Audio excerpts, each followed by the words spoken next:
Guys आज चाहिँ मेरो ब्लगमा म आफ्नो गाउँको बारेमा बताउँछु। यहाँ हेर्नु मेरो पछाडि कत्रो मकैको खेती गरेको छ।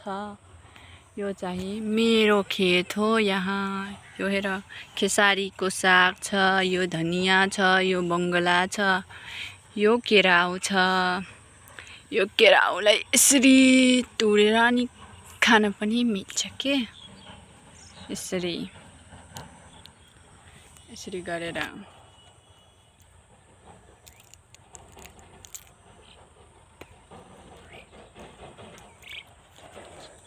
जहाँ हेर्छौ तहाँ यहाँ मकै मकै मकै मकै मकै मात्र मकै हेर्छौ। माथिदेखि तलसम्म सबै यहाँ मकैको खेती मात्र हुन्छ।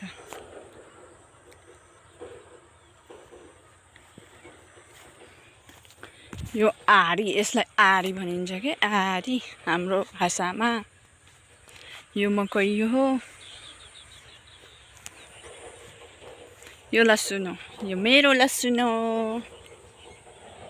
अनि त्यहाँ प्याज हो, त्यहाँ भर्खरमा मुनको दाल रोपेको छु। कति राम्रो आएको हैन भ्यूजहरु।